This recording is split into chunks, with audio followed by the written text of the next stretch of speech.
Salut à tous. Nico Fashion News vous présente sa première émission sur les réseaux sociaux visant à faire paraître nos jeunes talents dans le domaine de la culture, l'art, particulièrement dans le domaine de la mode. Donc, parce que eux aussi, les mannequins, donc, ils contribuent d'une manière considérable à faire promouvoir la culture haïtienne dans leurs spectacles. Donc, c'est pour cela qu'aujourd'hui, nous accueillons Monsieur Cadet Eugène. Bonsoir Cadet, comment vous vous sentez? Dites-nous comment vous allez. Salut Anne. Salut. Je vais très bien, merci. J'espère que c'est de même pour toi. Merci, ça va? Je suis vraiment heureux d'être avec vous, l'équipe de Nico Fashion News, sur le plateau de Nico Fashion News. Alors j'apprécie vraiment le travail que vous faites. C'est très important pour nous qui évoluons dans le domaine de la mode. Et oui, comme je l'ai dit, c'est avec une grande joie que je suis avec vous. Merci. Donc, monsieur Cadet, donc vous êtes mannequin, donc j'aimerais savoir d'où est-ce qu'il vous est venu cette passion pour la mode? Expliquez-nous. Ah, ma passion pour la mode. Je dois dire que depuis tout jeune, mon rêve c'était de devenir acteur. Et puis j'ai pas vraiment pensé à être mannequin. Alors je me suis contenté d'imiter les acteurs, mes acteurs préférés comme Will Smith, Denzel Washington, Johnny Depp, il y a autant que Channing Tatum. Alors je les apprécie grandement et puis j'essaie de les imiter parfois je les imite juste pour avoir mon propre style. Okay. Et puis en 2012 c'est là que ça va tout va commencer. C'est en 2012. Ma soeur Wendy Eugène, c'est ma grande soeur, elle était mannequin avant moi. Okay. Elle évoluait au sein d'une agence Soleil Collection, je crois.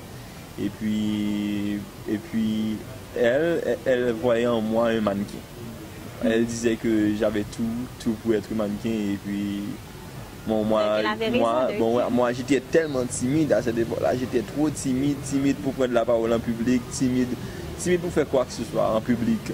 Alors je me voyais pas mannequin, tout sauf mannequin. Bon, à dire vrai, c'était timidement que je me voyais. Vous avez commencé avec tout ça? Timidement je me voyais acteur, timidement je me voyais mannequin. Et puis Wendy m'a donné les pas de base, okay. M'a enseigné les pas de base et puis moi, ok, j'ai appris. C'est comme ça que vous avez débuté? Mais en attendant mon premier casting, alors je suis allé à un casting de Wendy. Wendy allait participer à un casting.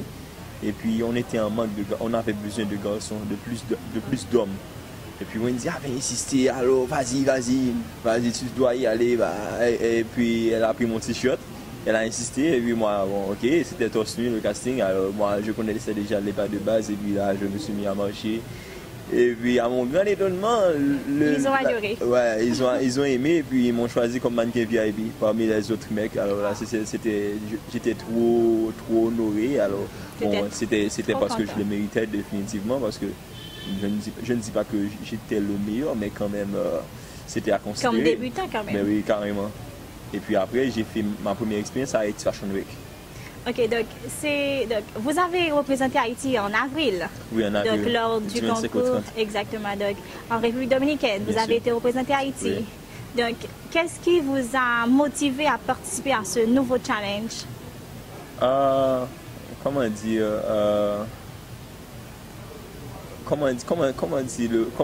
le pouvoir déjà? Il faut sortir de sa zone de confort. Oui, c'est vrai. Et alors, je me sentais trop à l'aise. Bon, j'étais en quête, je suis toujours en quête de nouvelles expériences. Oh, okay? Alors, lorsque j'ai été sélectionné via mes photos que j'ai postées sur Facebook, alors le producteur du concours m'a sélectionné, m'a écrit en privé et puis m'a dit, alors, es-tu intéressé de participer, de représenter Haïti à notre compétition de Universal Model Zouk? Alors moi je lui ai dit, ah bon, c'est très intéressant, dites-moi un peu plus. Et puis il m'a fait un bref résumé du concours. Alors là je lui ai dit, bon, donnez-moi 3 jours pour réfléchir. Alors j'ai consulté mes amis, mes proches, ma famille, tout ça, mes amis mannequins, tout ça. Et puis ils m'ont conseillé, bon, pourquoi pas, essaie donc, bon, on ne sait jamais. moi j'avais des doutes parce que c'était un premier pas pour moi en dehors de mon pays. Représenter mon pays, c'est extraordinaire. Exactement. Alors bon, oui, j'ai accepté et puis c'est comme ça que après j'ai fait des démarches pour pouvoir représenter valablement mon pays au sein du concours c'était du 25 au 30 avril. Ok, donc on se rappelle que vous avez été élu deuxième challenger. Oui, premier finaliste. Exactement. Premier finaliste. Bon, ça, comment est-ce que vous avez vécu cette expérience donc? C'était pour moi une très belle expérience. C'est sûr que vous avez eu des concurrents, pas mal de concurrents. Mais oui, il y avait d'autres pays. Je crois que nous étions quelque chose comme 7 pays. C'était Haïti, République dominicaine, Virgin Islands, Cuba, non pas Venezuela, Porto Rico. Porto Rico et bon, je ne me rappelle pas. C'était en tout 7 pays. Et puis bon, c'était vraiment serré, J'ai beaucoup appris lors du concours. Ça s'étendait sur, bon, c'était du 25 au 35 jours, quoi, mais c'était 4 jours définitivement parce que le 5e jour c'était le jour dont nous devrions laisser l'hôtel. Okay. Alors la compétition, la finale s'était faite avant ça de la soirée. Bon, ça s'est bien déroulé le premier jour. Bon, j'étais un peu frustré. J'étais trop frustré. Et pourquoi frustré? Bon, c'est un rapport avec moi, j'étais seul, j'avais personne pour me supporter. Alors les autres nations étaient accompagnées de leurs familles et amis qui vivaient en République dominicaine. Alors lorsque l'on présentait les autres pays qui représentaient les autres participants, alors on criait Cuba, les gens criaient. Et puis quand on est arrivé à Haïti, on a dit Haïti. Et tout le monde, moi c'était ça. C'est que tu étais tout seul. Oui.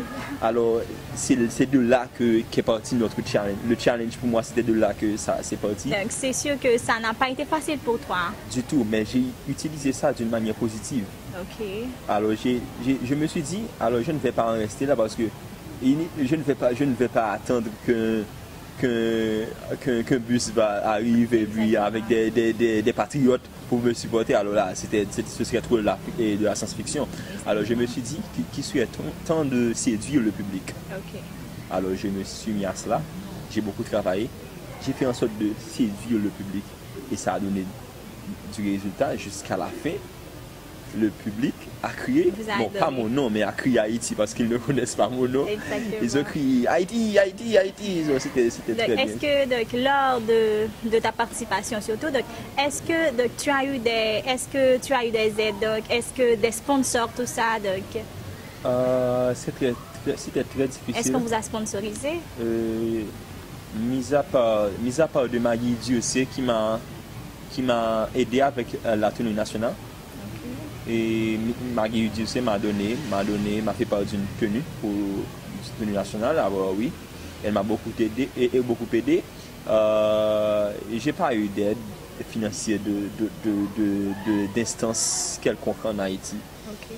Alors là, c'était très difficile parce que bon, j'imagine que c'est parce qu'ils ne me connaissent pas. Ils ne savent pas ce que je vaux sur le plan international. C'est vrai.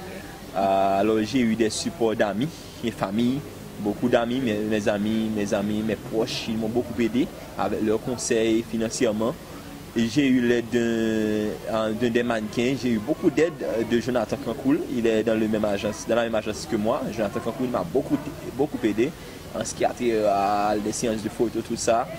Il m'a beaucoup aidé et j'ai beaucoup apprécié. Il y a mes amis aussi, j'ai un ami à moi qui vit en République dominicaine, il m'a prêté assistance. Il m'a vraiment beaucoup aidé. J'étais chez lui durant la période pré-compétition. Okay. Avant que j'arrive à l'hôtel, j'étais d'abord chez lui il m'a aidé, il m'a fait visiter la ville, tout ça. J'ai beaucoup apprécié. Et puis les principaux sponsors, ce sont ma famille et mes amis. D'accord.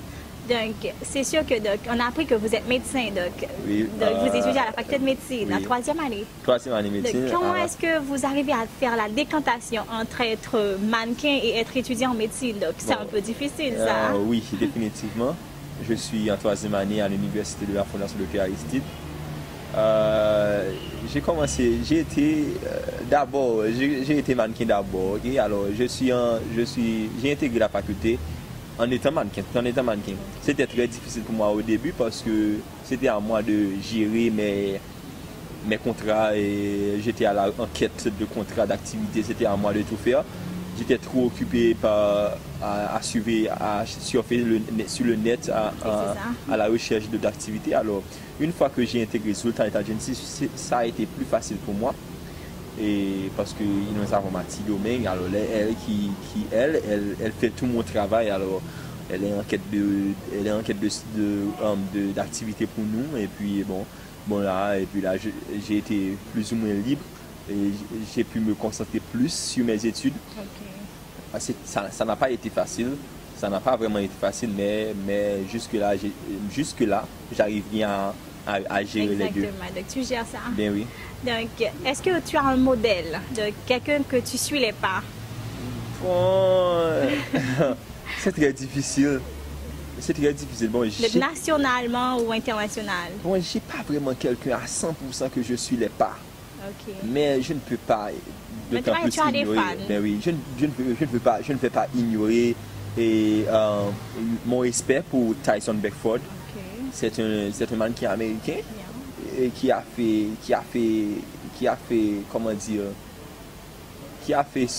son temps, qui a fait succès dans les années 90. Okay. Ouais, c'est un très bon mannequin. Alors, son style physique, tout ça, il est très fit. Alors, je me retrouve un peu chez lui. Okay. Et alors, oui, parfois, je ne vais pas dire que je vais jusqu'à imiter son style, mais j'apprécie beaucoup son parcours, tout ça, parce qu'il est noir. C'est pas facile d'être noir. C'était pas facile à cette époque-là, en 1990, d'être noir et puis d'arriver là où il est arrivé. Alors, c'est là que je me suis un peu fixé. Pour dire que là, je peux me surpasser quand même, je peux marquer mon temps en quelque sorte. Donc, alors, vous êtes cadet Eugène là maintenant, donc vous avez 24 ans? 25. 25 ans, exactement. 25. Donc, dans 5 ans, comment est-ce que vous voyez un grand top modèle? Donc...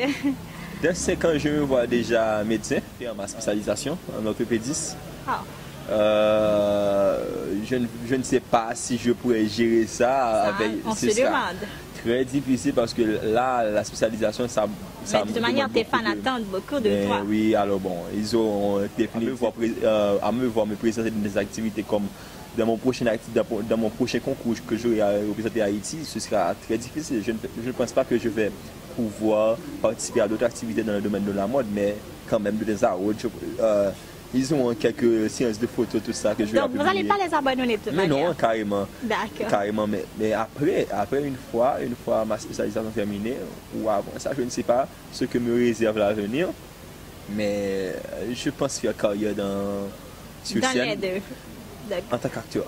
En tant qu'acteur, ok. Mais c'est difficile d'être médecin-acteur. Oui, ça, des gens l'ont déjà fait. Ok, donc tu comptes le faire aussi? Ben oui, si j'ai l'opportunité, bien sûr. D'accord. Parce qu'une fois terminé avec mes études, je suis déjà médecin. Et puis là, le chemin va devenir beaucoup plus facile pour toi. Carrément. Exactement. Donc, est-ce que tu as un mot, une citation qui définit ta personnalité en tant que mannequin?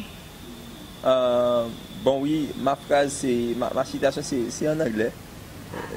Vous avez traduit pour nous quand même. Oui, sois la différence. Soyez la différence. Okay. Be the difference. Alors, j'utilise beaucoup sur mes réseaux sociaux, like Instagram et Facebook. À chaque fois que je poste quelque chose, je mets un hashtag Be the difference. Soyez la différence. Parce que si vous voulez être irremplaçable dans ce monde, il faut être différent. Parce que on ne peut pas se faire remarquer si on suit les pas de l'autre. Alors la personne qui a déjà précédé, on l'a déjà remarqué à travers ses... C'est maintenant à toi de te faire remarquer. Oui, mais je ne vais pas marcher sur ses pas. C'est ça. Ce serait comment... Donc, tu vas définir ta propre philosophie. Exactement. Okay. Je dois faire la différence. C'est pour cela que j'encourage tout le monde à faire la différence. Il ne faut pas hésiter d'être différent. Il faut prêcher sa différence.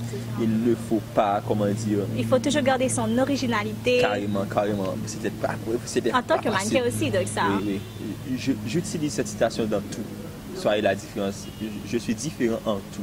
En tout, parce que ça n'a pas été facile pour moi de me faire cette place. Oui, exactement, parce que j'ai été victime d'harcèlement psychologique en rapport à ma couleur de peau, qui est trop foncée. Alors, et tout, quand j'étais au secondaire, alors c'était pas vraiment facile avec les élèves, mes camarades.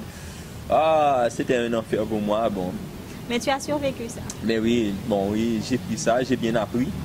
Tu t'es pas laissé avoir. Oui, je me suis dépassé. Et puis regardez-moi maintenant.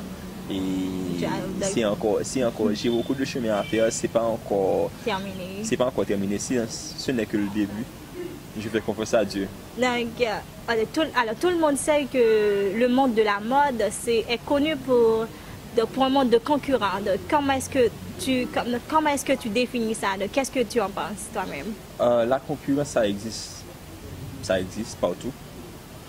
Je ne vais pas dire je ne vais pas me prendre la tête pour dire que je suis le meilleur mannequin en Haïti.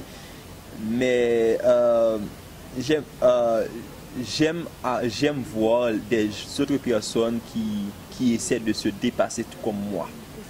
Alors, si j'arrive à un casting et on fait une sélection de 2 mannequins et je ne suis pas choisi, alors je ne vais pas être déçu en disant que je suis le meilleur. Non. Si j'ai pas été choisi, c'est parce qu'il y a meilleur que moi. Et définitivement, connaissant mon caractère, je vais étudier les personnes qui ont été sélectionnées. Je vais voir qu'est-ce qu'ils ont que je n'ai pas. Qu'est-ce qu'ils ont que je n'ai pas, alors combien me faut-il de travailler pour les dépasser.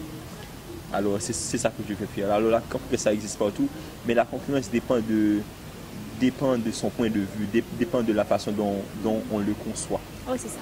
Donc dépend de la conception qu'on lui donne. Exactement. Définitivement. Donc tu es un grand mannequin, donc en avril, tu as représenté notre pays. Donc qu'est-ce que tu conseilles à ta génération, aux jeunes qui voudraient eux aussi s'immiscer aussi dans le domaine de la mode? Aux jeunes, définitivement. Puisque le domaine de la mode n'est pas vraiment connu en Haïti. Donc. Oui. Définitivement, je suis d'accord avec toi. Mais mon message serait pour tous les jeunes qui visent, pas seulement dans le domaine de la mode. Je vais leur dire qu'il ne faut pas hésiter, il faut se dépasser, il faut oser. Il faut oser parce que la nature récompense les efforts. Alors, il faut apprendre, il faut se former, il faut apprendre davantage, il faut regarder ceux qui ont précédé et essayer de corriger leurs pas, corriger leurs erreurs et essayer d'emmagasiner tout ça dans un seul courrier, chez eux.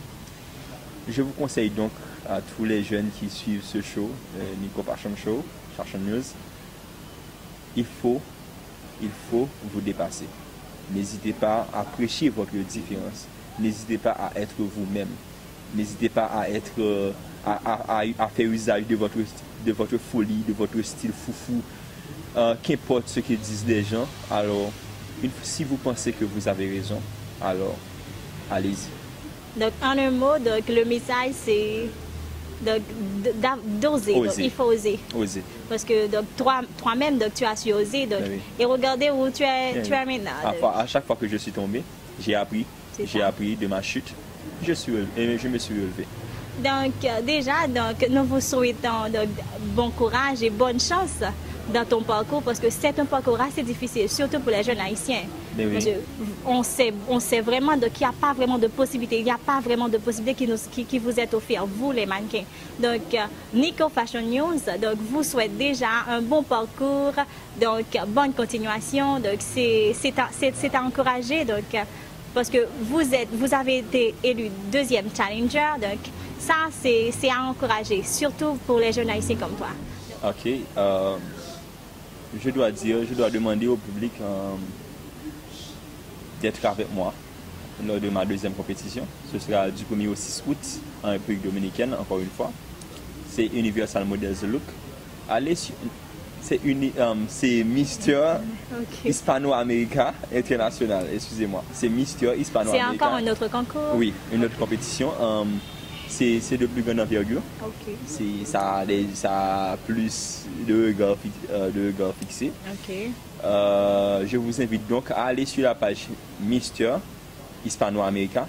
Vous verrez ma photo, ma présentation, tout ça. Et puis donnez-moi un like. Et puis restez branchés, j'aurai besoin de votre support lors de la compétition. Alors on va faire le choix du public. Alors les gens seront à voter, à liker les photos. Alors là j'aurai besoin de vous pour aimer ma photo et puis tout ça. Toutes les publications, il faut aimer, partager, commenter tout ça. Partager avec vos amis via les réseaux sociaux, Instagram, Facebook, Twitter. Et yes, c'est tout ça. J'attends beaucoup de vous. Moi, ce sera pas facile pour moi, mais avec vous, ce sera moins difficile. C'est ça. Donc déjà, c'est sûr que tous vos fans vont voter pour toi, donc il va vous encourager, ça c'est sûr. Donc déjà, à ne pas oublier votre ami, donc le grand mannequin, donc Monsieur Cadet Eugène, donc il faut voter pour lui, donc parce qu'il a besoin de vos aides pour continuer dans ce parcours, parce que c'est un grand parcours ça. Donc déjà Cadet, donc merci d'avoir répondu à notre appel. Donc c'est un grand plaisir, surtout pour Nico Fashion News. Merci à vous. Merci Hermione, merci à Nico Fashion News, merci à vous les fans.